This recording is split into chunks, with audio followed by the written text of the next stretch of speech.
guys, it's Tom here, and I cannot believe it is day 99 of 100 Days of Making Minis. I had a great time working on the Al Swordsmaster today, and there's a couple other fun things that came in the mail today. So let me show you. So what did I get in the mail today?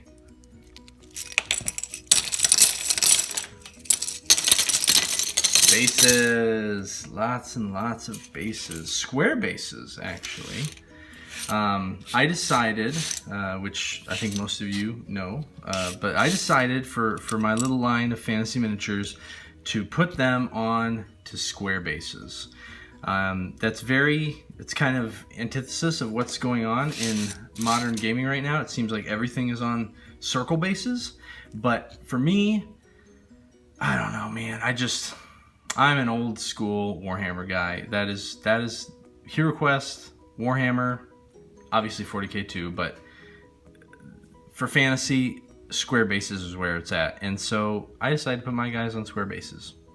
If other people want to put them in circles, they can, and maybe in the future I will switch to that, or whether I want to or not, I don't know. I actually had this weird thought that possibly the bases, because everybody's going in a circle, I'm like, well, I don't know, maybe the company will stop making these square ones and I'll have to do circle.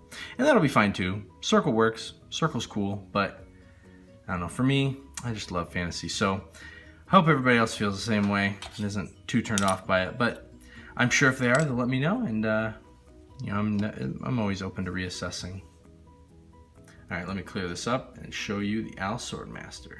All right, so I got a lot of great work done on the Al Swordmaster today. I got this smoothed down and shaped a little bit better because, as I mentioned yesterday, I used the Turpenoid in order to kind of smooth the clumps together real quickly, but then you have to let it set. But I got his belt on, fixed the trim of his cloak, so the front, with the exception of the mantle, is pretty much done on his robe. Maybe a little bit of a wrinkle that I might put in there, but meh.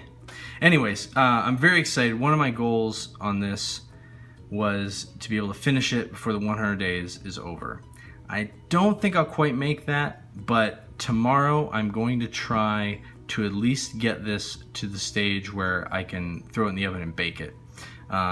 So basically everything will be done except for these eyebrows and maybe a little extra doodad there.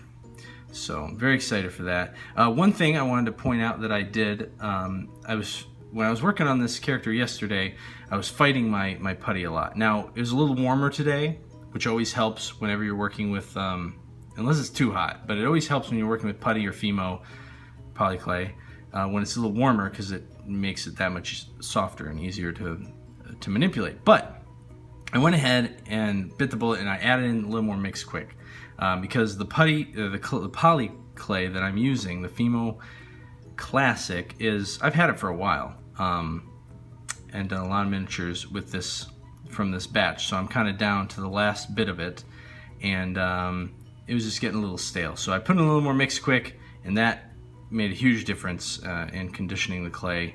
Made it a lot easier to smooth and blend and get those nice, fun, subtle shapes. So, well, that's it for today. Thanks for watching, and I'll see you tomorrow for the last day of 100 Days of Making Minis.